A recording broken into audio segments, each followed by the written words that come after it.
ব্যাপারটা এরকম হয় না যে কোনো জায়গা জমির ভিতরে যখন জমির সীমানায় কোনো একটা গাছ থাকে, সো ডান পক্ষের সেও দাবি করে তার, বাম পক্ষের সেও দাবি করে আমার। ঠিক তেমনিভাবে ক্লোরিন মনে করে তার শেষ কক্ষপথে ইলেকট্রন তার, এবং হাইড্রোজেনও মনে করে এবং শেষ কক্ষপথে তার এই দুইটি ইলেকট্রন দুইটিই তার। সো হাইড্রোজেন নিজেকে এখন হিলিয়াম মনে করে, কেন? তার হচ্ছে দুইটা ইলেকট্রন।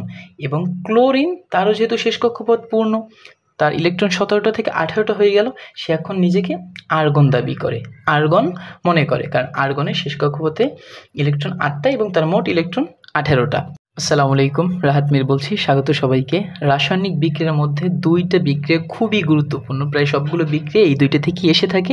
একটা হচ্ছে আয়নিক বন্ধন, একটা সমযোজী বন্ধন। সো আয়নিক বন্ধনটা আমরা গত ক্লাসে খুব ভালোভাবে জেনেছি, আজকে আমরা জানবো সমযোজী বন্ধন। খুবই ইজিলি সহজ ভাষায় এটা বর্ণনা করার চেষ্টা করবো যেন যে কেউ এই বিক্রিয়াটা পারে। সেখানে বলছি ইলেকট্রন শেয়ারের মাধ্যমে যে বন্ধন গঠিত হয় তাকে বলে সমযোজী বন্ধন। ব্যাপারটাকে সহজ ভাষায় উপস্থাপন করার চেষ্টা করি। যেমন হচ্ছে ধরেন আপনি একটা অনুষ্ঠানে গেলেন, সেখানে দেখছেন যে চেয়ার আছে একটা ফাঁকা, বাট আপনারা মানুষ আছেন দুইজন। তো তখন কি করবেন? দুইজনে চেয়ারটা ভাগাভাগি করে বা শেয়ার করে বসবেন, যে একজন চেয়ারের এক পাশে আর একজন চেয়ারের খুবই পাশে, আপনার মানে একই সাথে আপনারা দুইজন একটা চেয়ারে বসার চেষ্টা করবেন। তো এখানে কি করলেন? ব্যাপারটা আপনি শেয়ার করে নিলেন।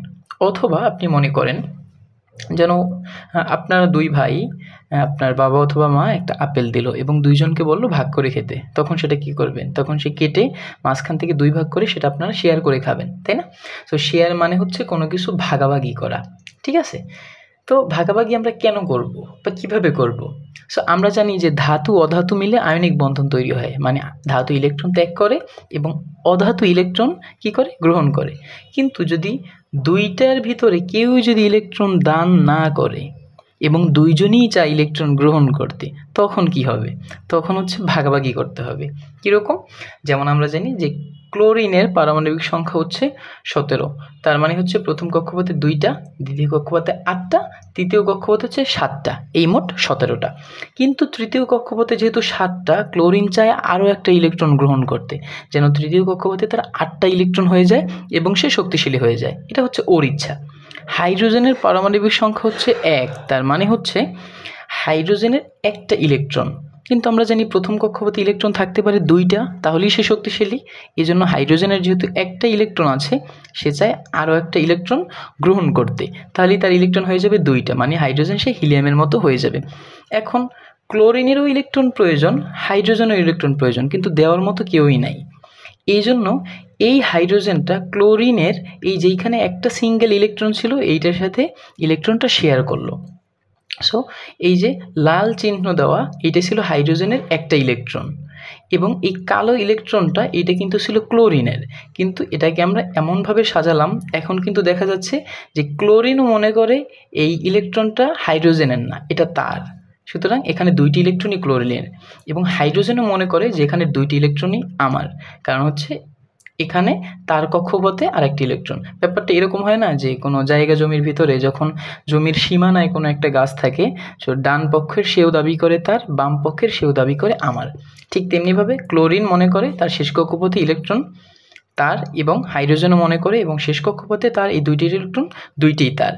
সো হাইড্রোজেন নিজেকে এখন হিলিয়াম মনে করে, কেন? তার হচ্ছে 2টা ইলেকট্রন। এবং ক্লোরিন তারও যেহেতু শেষ কক্ষপথ পূর্ণ, তার ইলেকট্রন 17টা থেকে 18টা হয়ে গেল, সে এখন নিজেকে আর্গন দাবি করে, আর্গন মনে করে, কারণ আর্গনের শেষ কক্ষপথে ইলেকট্রন 8টা এবং তার মোট ইলেকট্রন 18টা। সো ইলেকট্রন কেউই দান করলো না, অথচ তারা গ্রহণও করলো। কীভাবে? শেয়ারের মাধ্যমে।